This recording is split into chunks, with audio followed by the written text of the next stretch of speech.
यदि शक्तिशाली होने का अर्थ शक्तिहीन का जीवन दुर्बल बनाना है, उन्हें कष्ट पहुंचाना है, तो स्मरण रहे इस अथाह संसार में तुम्हारी शक्ति की भी काट है। तुमसे भी शक्तिशाली जीव इस संसार में उपस्थित है। इसीलिए बल का दंभ छोड़ो और प्राणी मात्र का तुक समझने का प्रयास करो। धर्मात्मा होने के नाते मैं तुम्हें राम नाम लेने का अंतिम अवसर देता हूं। मूर्ख हो तुम, मूर्ख।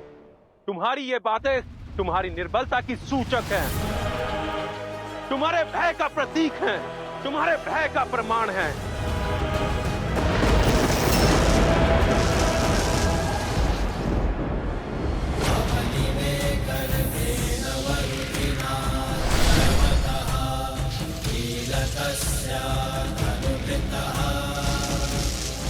भय का नहीं, सत्य का प्रमाण है।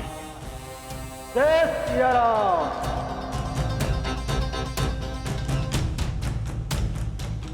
बोलो हिंगलाज देवी की, बोलो हिंगलाज देवी की।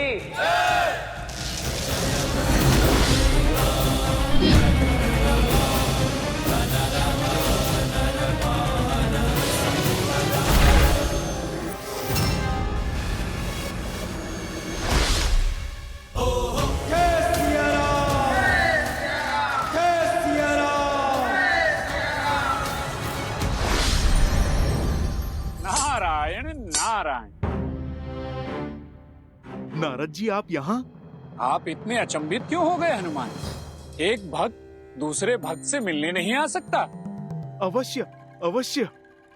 ये तो मेरा सौभाग्य है कि आप मुझसे मिलने पधारे। परंतु नारद जी, आप बिना उद्देश्य के कहाँ किसी से मिलने आते हैं? आज आपका कैसे आना हुआ, ये सोचकर थोड़ा सा चिंतित हूँ मैं। हाँ, बात तो अब चिंता की ही है। सोचा श्री राम से भेंट करने से पूर्व आपसे मिल लेता हूँ, किंतु चलिए अब सारी बातें उन्हें ही बता देता हूँ। चिंता केवल इतनी ही है कि कहीं प्रभु श्री राम अधिक व्यथित ना हो जाएं। नारायण नारायण। देवर्षि, भक्त के होते हुए आप भगवान को क्यों चिंतित करते हैं? प्रभु हिंगलाज माता के मंदिर का पुनर्निर्माण करवाने में व्यस्त हैं। आप कृपा करके मुझसे कहिए ना। नहीं, मैं राजकुमार भरत के पास जाता हूँ। नारायण नारायण। रुकिए, भरत भैया तो गंधर्वों के साथ युद्ध में लगे हैं। आप मुझे बताइए ना, बात क्या है? बता तो दूं, किंतु आप मेरी सहायता कैसे करेंगे हनुमान? आप तो प्रभु श्री राम की रक्षा में लीन हैं।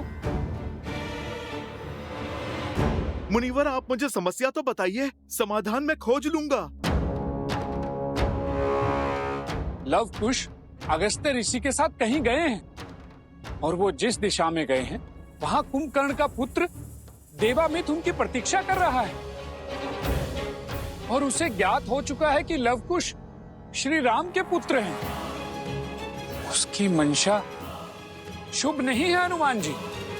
आप निश्चिंत रहिए देवऋषि।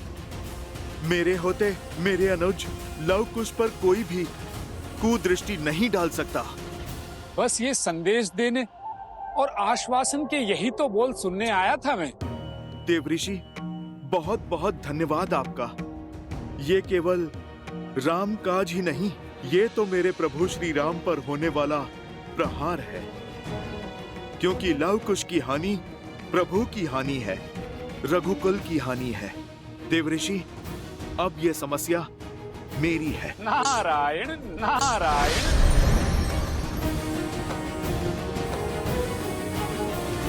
चलो हम चारों सभी द्वारों की रक्षा करते हैं।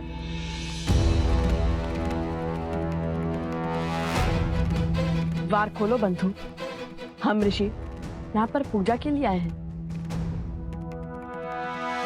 हमें यहीं से हर ओर दृष्टि रखनी चाहिए। आसमान से सब स्पष्ट दिखाई देगा। राम के पुत्र हैं, इतने मूर्ख नहीं हैं जो सीधा द्वार से आएंगे।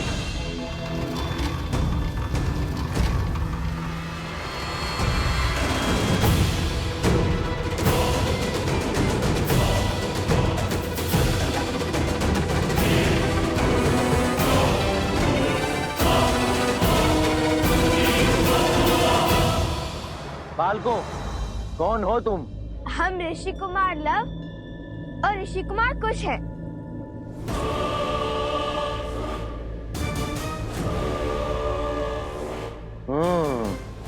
लव, कुश, यही तो हैं वो दोनों। घेर दो इन्हें, सभी द्वार बंद करो, भागने ना पाए। ये क्या हुआ? भैया, कहीं मैंने ऋषि कुमार के स्थान पर राजकुमार तो नहीं बोल दिया? नहीं। तो फिर ये हमें बंदी क्यों बना रहे हैं?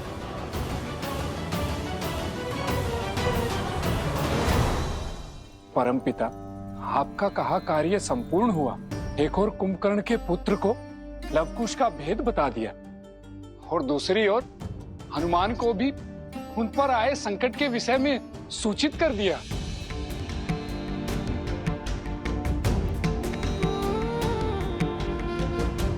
पुत्र, हरि का कार्य कर। तुम्हारी आंखों में अश्रु क्यों? मुख पर पश्चाताप की पीड़ा क्यों? तुमने जो किया है वह अति आवश्यक था। हनुमान को श्री राम से पृथक करने का केवल एक यही मार्ग था। और यदि श्री राम हनुमान से पृथक नहीं हुए तो? अब क्षमा कीजिए परमपिता, मैं आपकी बात को काट रहा हूं, किंतु जिस राम नाम के स्मरण मात्र से ही हनुमान तर जाते हैं, उनकी तनिक सी समस्या से विचलित हो उठते हैं। मुझे और इस संपूर्ण संसार को उस हनुमान पर टूटने वाले कष्ट से भय लग रहा है परमपिता। जब श्री राम अपनी देह त्यागेंगे तब न जाने हनुमान अपना दुख कैसे प्रकट करेंगे। नारायण नारायण। परमपिता, सत्य कहूं तो मैं आज उनकी आंखों में उस दुख के भाव को देखकर आया हूं। आप सबको इस संसार की चिंता है, किंतु इस भक्त को तो उस भक्त की चिंता है। ये कष्ट कैसे सहेंगे हनुमान? परमपिता, जिनका संपूर्ण जीवन राम है और जो राम उनमें बसते हैं वही नहीं रहेंगे तो हनुमान कैसे जी पाएंगे? कैसे अपना जीवन चक्र संपूर्ण कर पाएंगे? नारायण नारायण।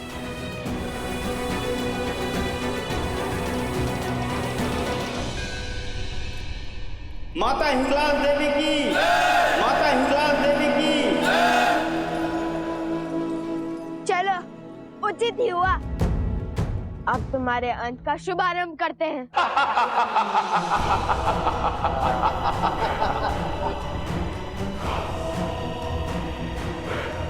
भूल कर दी बालको, जो स्वयं ही मृत्यु के मुख में चले आए।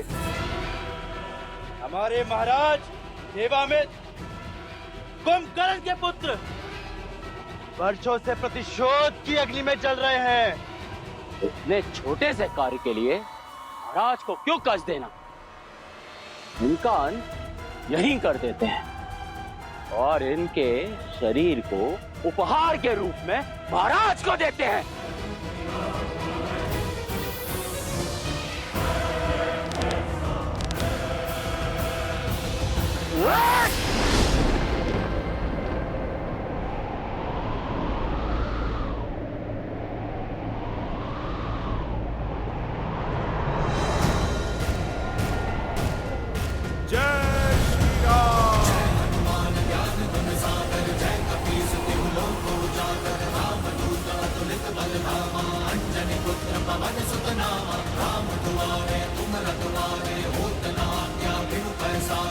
किसने साहस किया सिया राम पुत्र लवकुश को हाथ लगाने का?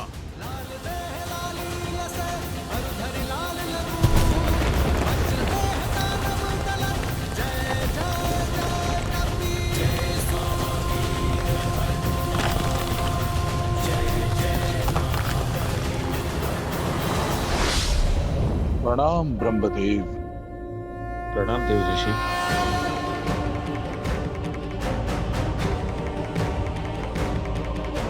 ब्रह्मदेव, हनुमान जी लवकुश की सहायता के लिए पहुंच गए हैं और एक एक कर सभी असुरों का अंत कर रहे हैं।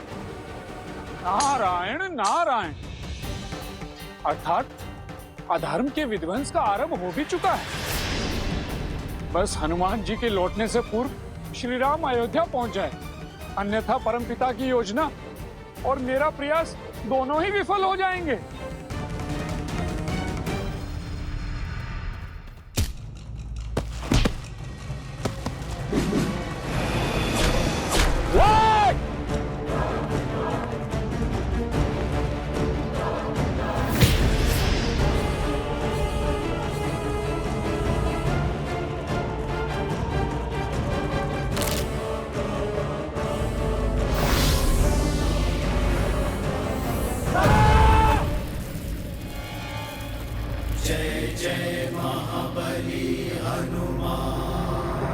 कायासुर को तो मेरा वरदान प्राप्त था, ये कैसे संभव हो सकता है? जहाँ राम भक्त हनुमान, वहाँ सब संभव है सूर्यदेव।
दुर्गम काज जगत के जेते, सुगम अनुग्रह तुम देते, और मनोरथ जो कोई लावे, सोई अमित जीवन फल पावे। चला इंद्रजीत अतुलित जो था, बंधु निधन सुनी उपजा क्रोधा, कपि दिखाता रुन भट आवा, कटाई कर धावा।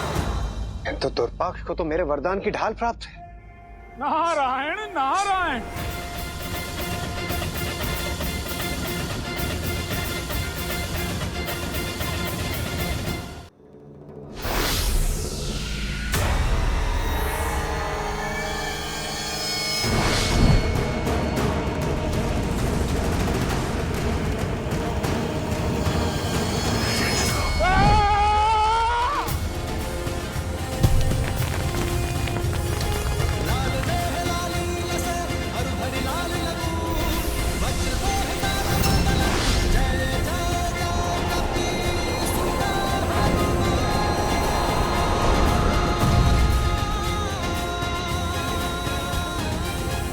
भीमासुर को तो मैंने वरदान दिया था।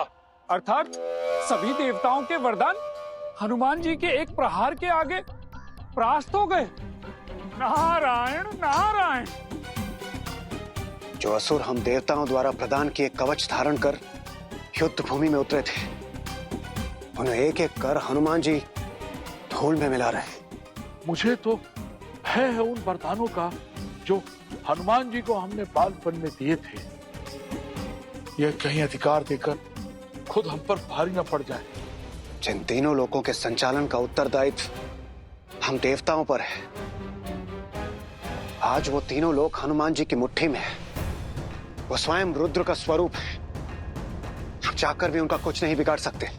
शांत हो जाइए आप सब, धैर्य रखिए और ये आस भी कि हनुमान अपने बल का प्रयोग करते रहें, बुद्धि का नहीं। क्योंकि यदि उनकी बुद्धि चली कि उन्हें हमारी छल का आभास हो जाएगा, अर्थात ज्ञात हो जाएगा कि हमने ही उन्हें श्री राम से पृथक करने का प्रयास किया है। यदि ऐसा हुआ तो नारायण नारायण। प्रणाम गुरुदेव। आयुष्मान भव। हनुमान जी, आपको तो पिताश्री के साथ होना चाहिए था। मैं तो प्रभु के साथ ही था। वो तो देव ऋषि नारद ने मुझे आकर बताया कि आप दोनों संकट में हैं। बस मैं आप दोनों को बचाने मेरे प्रभु से दूर चला आया। यदि मैं प्रभु से पूछता तो प्रभु भी मुझे यही आज्ञा देते।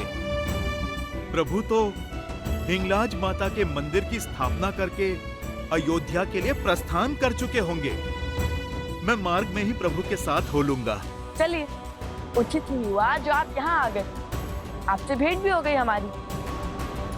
किंतु एक बात समझ नहीं आई कि हम पर आक्रमण होने से पहले देवऋषि को ज्ञात कैसे हुआ? ये श्री राम का पुत्र है ना कुश। ये बड़ा ही अबोध है, किंतु इसकी बुद्धि बड़ी तीव्र है। ये मुझे फंसाकर ही मानेगा। नारायण नारायण। नारद, उसी का सब उसी का किया धरा है। पहले तो स्वयं आकर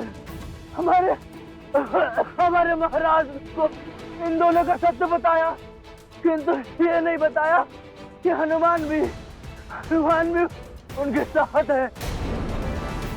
ये हमें घेर कर मारने का षड्यंत्र था उस नारद का।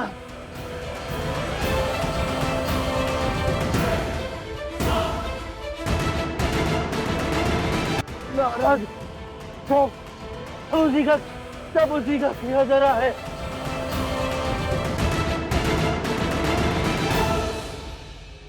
मैं तो हर ओर से फंस गया।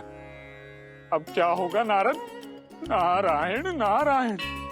हे परमपिता, आप ही कुछ कर सकते हैं। रक्षा कीजिए, रक्षा कीजिए माता।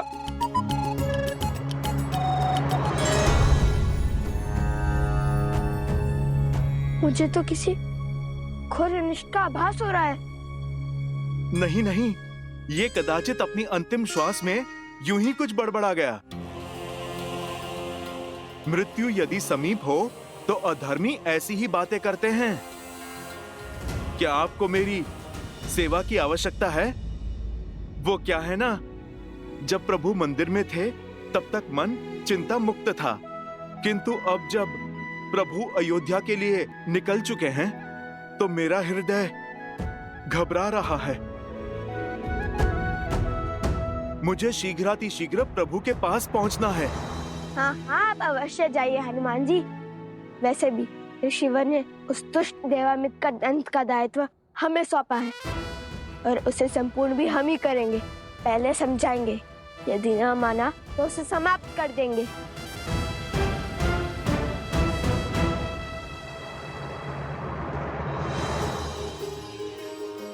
अवश्य, मैं चलता हूं।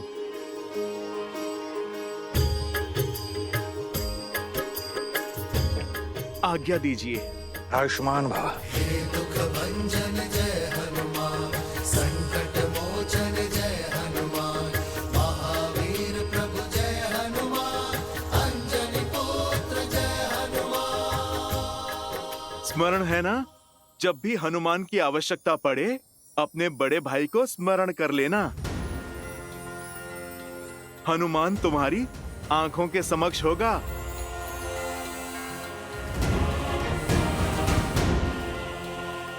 जय श्री राम। जय जय पवन पुत्र हनुमान, बजरंग बली हनुमान, जय जय महाबली हनुमान।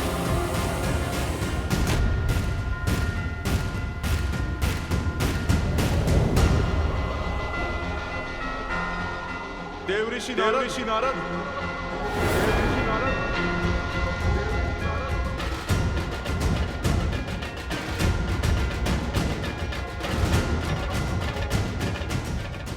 देवऋषि नारद।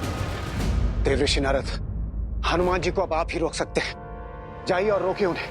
नहीं नहीं, वो पवन पुत्र है, रुद्र रूप है, ना जाने वो क्या ही कर दे। अब तो मुझे केवल एक ही भाव बचा सकता है, प्रभु की शरण।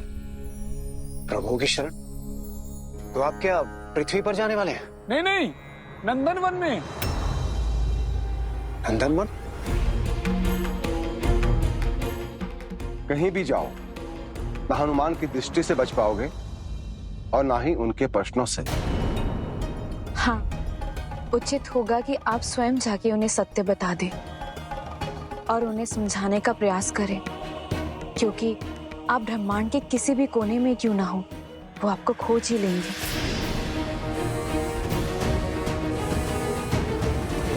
माता, वो भले ही मुझे खोज लें, लेकिन मेरे कार्य में विघ्न नहीं डाल पाएंगे।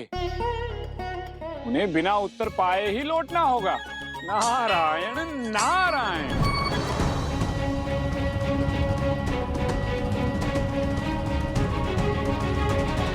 लगता है मुझसे बचने के लिए युक्ति सोच रहे हैं मुनिवर। चलिए आज फिर आंख मिचोली का खेल खेल लेते हैं।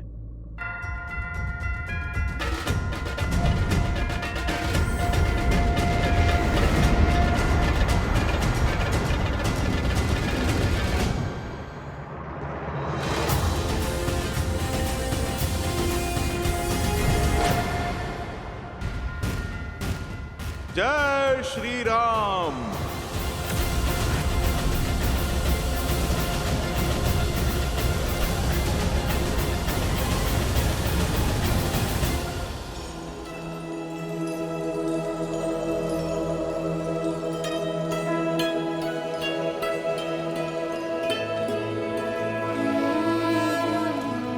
नारायण नारायण।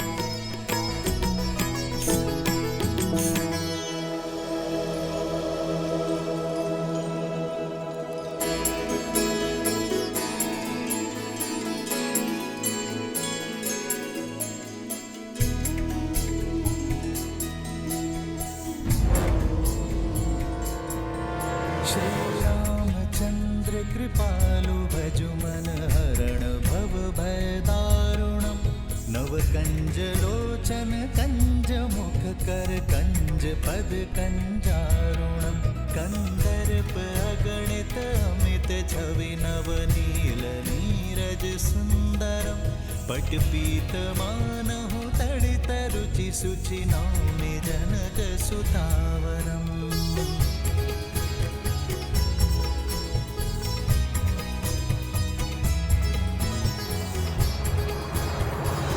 युक्ति तो अद्भुत निकाली है नारद ने। हनुमान हरि के भजन में कभी विघ्न नहीं डालेंगे। यमदेव, यही उचित समय है।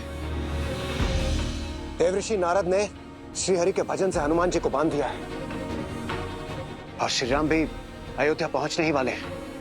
भेज दीजिए काल पुरुष को, यही उचित समय होगा।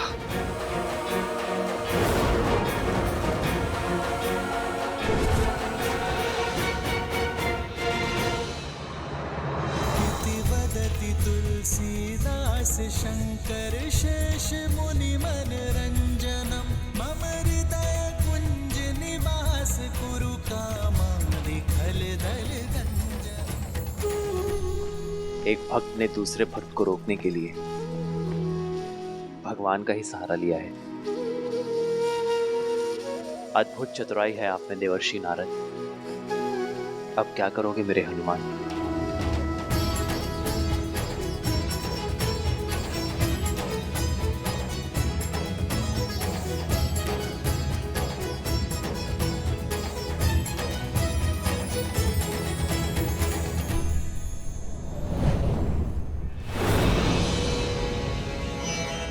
काल पुरुष, आपके प्रस्थान करने का समय आ गया है।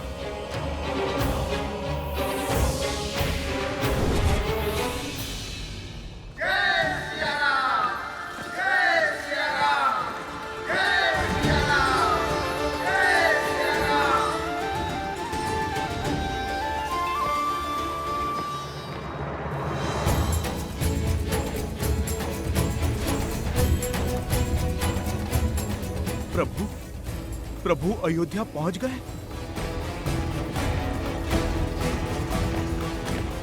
तो नारद मुनि मुझे टालने के लिए प्रभु के भजन में लीन हैं।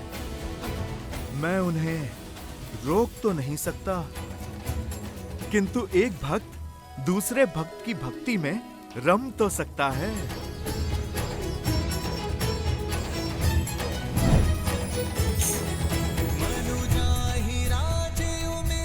अच्छा, तो इन्हें लगता है मुझसे अधिक स्तुति कर पाएंगे ये। नारद किसी के रोके नहीं रुकता। नारायण नारायण।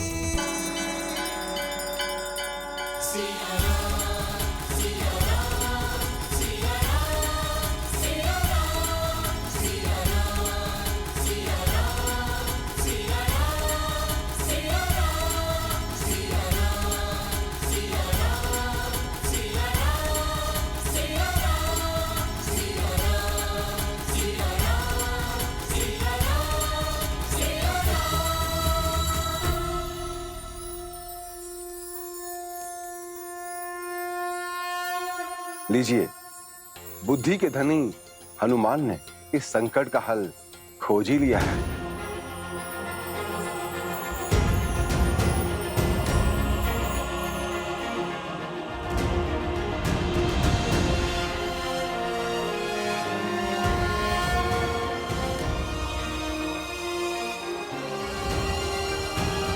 मान गए हनुमान जी, प्रभु के परम भक्त तो केवल आप ही हैं। मुनिवर, ये तो आपकी कृपा है, किंतु आज ये भक्त इस भक्त के प्रश्नों से बचने का प्रयास कर रहा है। नारायण नारायण। आपकी राजनीति मेरी समझ से तो परे है। एक और उधर बताया तो दूसरी ओर इधर। देखिए हनुमान जी, मैंने तो वही किया जो मुझे कहा गया था। आप इस समय श्री राम के साथ नहीं हो सकते। हनुमान जी, मेरी चाल का केवल यही कारण है। प्रभु के साथ नहीं हो सकता अर्थात?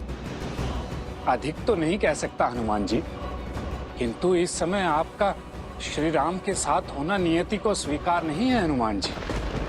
और मेरा कार्य केवल इतना ही था कि मैं आपको श्री राम से दूर ले जाऊं। मैं आपकी भक्ति के आगे अपना मस्तक झुकाता हूं हनुमान। आप जैसा भक्त इस धरा पर न जन्मा है न कभी जन्मेगा। आपकी शुद्ध भक्ति से आने वाला युग श्रद्धा एवं सतता सीखेगा, संबंध निभाना सीखेगा, और इसी कारण आप सदैव सदैव के लिए स्मरण किए जाएंगे। बस इससे अधिक मैं और कुछ नहीं कह सकता हूं हनुमान जी। मुनिवर, मेरा संदेश सत्य में बदल रहा है। मेरे प्रभु पर संकट के बादल मंडरा रहे हैं। आप मुझे आज्ञा दीजिए। मेरे जीवन का एकमात्र उद्देश्य प्रभु की रक्षा मुझे पुकार रहा है। जय श्री राम।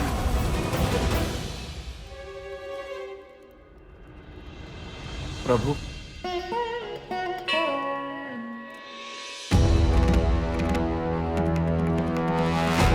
ऋषिवर, इसके आगे का मार्ग हम स्वयं पूर्ण करेंगे, क्योंकि कुंभकर्ण पुत्र देवामीर को यह ज्ञात हो चुका होगा कि श्री राम के पुत्र यहाँ आ चुके हैं। ऐसे में हम पर अनंत प्रहार होने लगेंगे और इसमें आपका जीवन भी संकट में आ सकता है। और गुरुवर, आपको कोई संकट में डालकर हमें विवश करे तो वो मुझे बिल्कुल स्वीकार नहीं। इसलिए हम आपसे आग्रह करते हैं कि आप जाकर शिव मंदिर में बैठकर तप कीजिए। तब तक हम इस कुंभकर्ण के पुत्र को समझा कर आते हैं। कल्याण हो।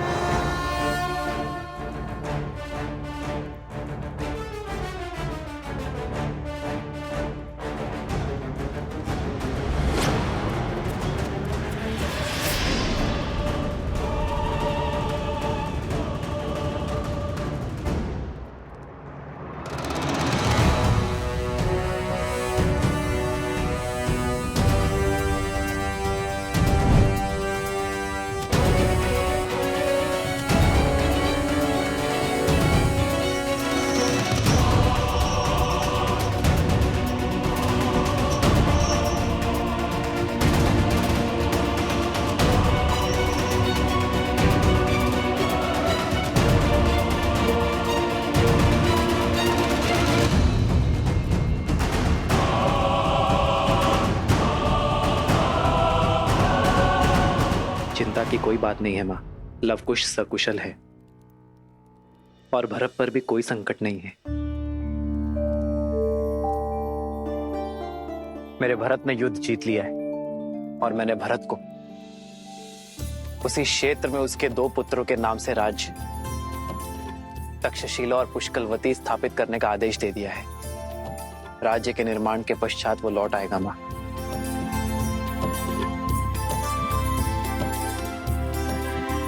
अब जैसे मेरे चित्त को शांति मिल गई है मां। ऐसा आभास होता है जैसे धर्म स्थापना के सभी कार्य संपूर्ण हो गए। हमारे रघुकुल के वंशज राज्य की बागडोर संभालने के लिए, इस वंशज को आगे ले जाने के लिए पूर्णतः सज्ज है। लगता है जैसे मेरे कंधों से बहुत बड़ा भार उतर गया है।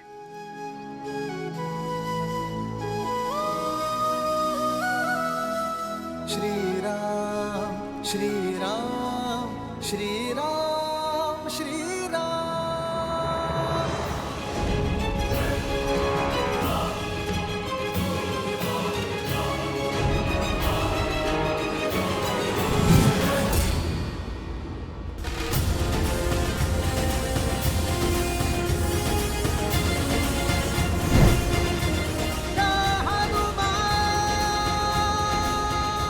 पहले मेरी माता के प्राण लिए, फिर लक्ष्मण भैया को छीना।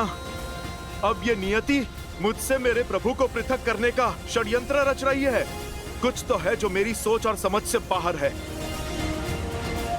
अति शीघ्र प्रभु के पास पहुंचना होगा।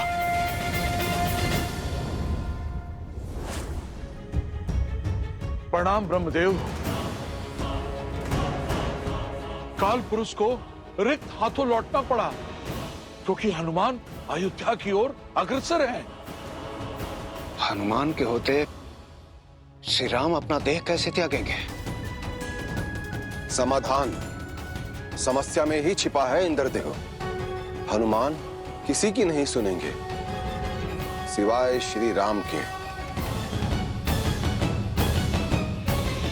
तो अब क्या किया जाए ब्रह्मदेव?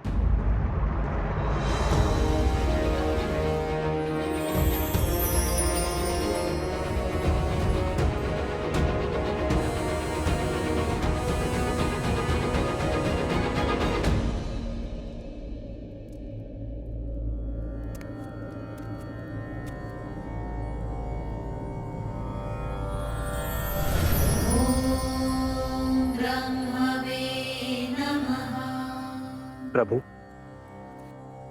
इस समय आप यहाँ बताइए किस प्रयोजन से आए हैं? एक समस्या है श्री राम, जिसका समाधान समस्या में ही छिपा है। हमारे संकट का निवारण आप हैं श्री राम।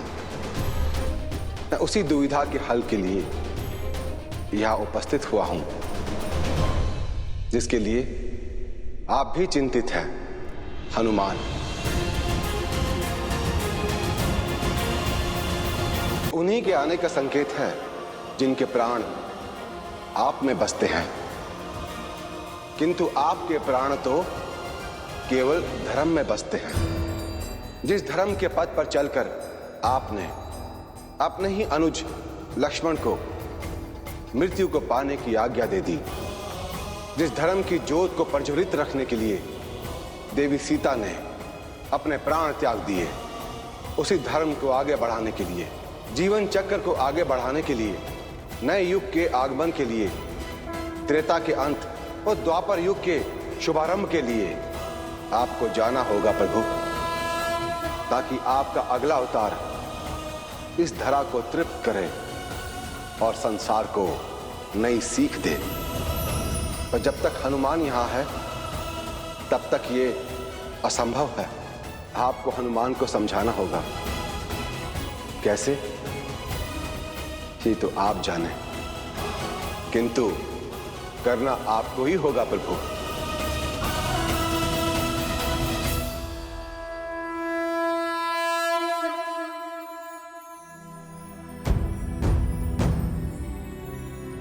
हनुमान प्रभु,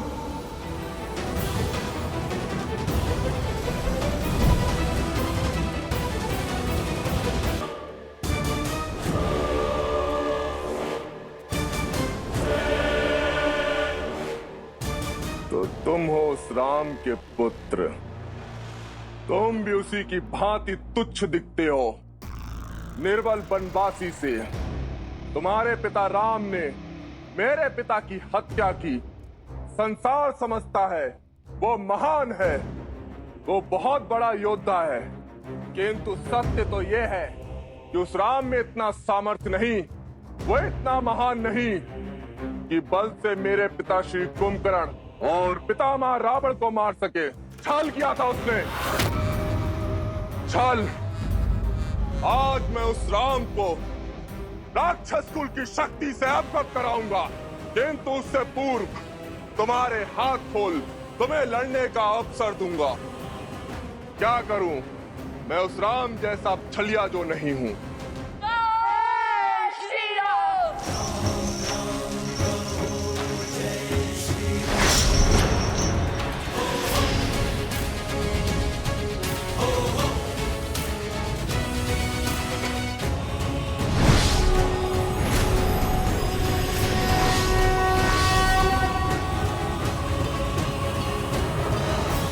बंदी बना लो इन्हें।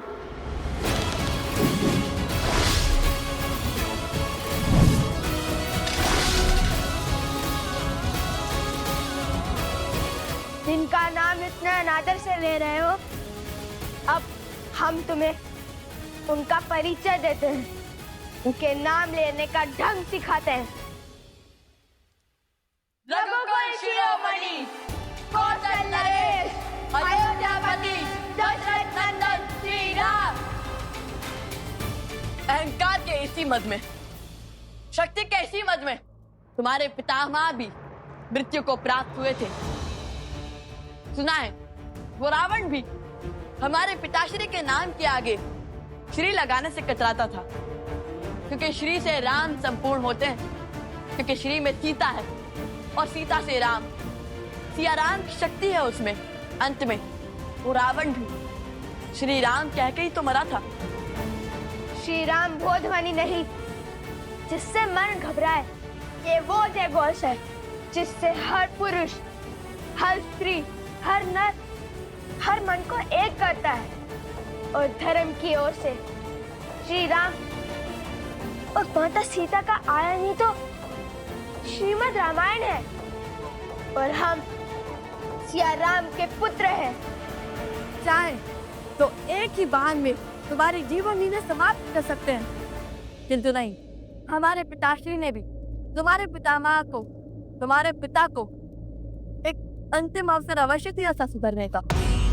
तुमने इस धरा को अधर्म के अधीन किया, इसलिए हम श्री राम पुत्र लव कुश तुम्हें सुधरने का एक अंतिम अवसर देते हैं। इस धरा पर धर्म स्थापित करने का एक अंतिम अवसर देते हैं हम तुम्हें।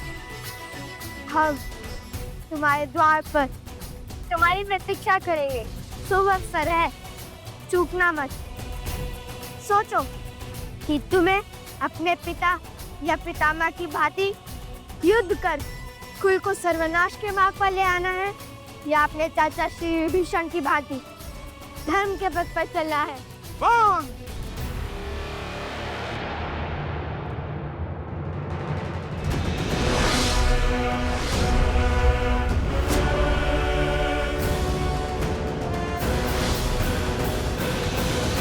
के बलिदान की पीड़ा नाग बनकर ढकती रहेगी मुझे। पिताश्री ने कहा था, विभीषण चाचा श्री ने राम का साथ देकर भूल की, पाप किया, रात्र से विमुख हो गया। वो संसार तुम्हें सदा विश्वासघाती के रूप में स्मरण रखेगा। रावण का भेदी कहेगा, घर का भेदी कहेगा। मैं भी अपने पिता का पुत्र हूँ, प्रतिशोध की ज्वाला में जल रहा हूँ। प्रतीक्षा करने की आवश्यकता नहीं है तुम्हें। हाँ, यदि तैयारी के लिए समय चाहिए तो बता दो। अगले पहर के पश्चात मैं अकेला युद्ध भूमि में खड़ा मिलूंगा तुम्हें। यदि तुम दोनों ने मुझे हरा दिया तो मेरी यह असुर सेना जीवन भर विभीषण के साथ मिलकर तुम्हारे राम के मार्ग पर चलेगी। किंतु यदि मैंने तुम दोनों को हरा दिया तो संपूर्ण अयोध्या में असुरों का राज होगा। मारो, लगाओ अपने धन के लिए अपने पिता का सिंहासन दांव पर। यदि है सामर्थ्य, अपने बल, अपने रथ, अपने कुल पर विश्वास, तो उतरो युद्ध भूमि में, ना मुझसे। देखो, मैंने भी अपना राज्य दांव पर लगाया है, फिर तुम्हें किसने रोका है?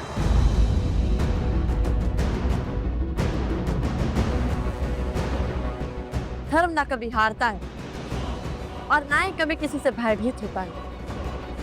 हम शर्त के पास में नहीं बनते, किंतु एक वचन अवश्य देते हैं।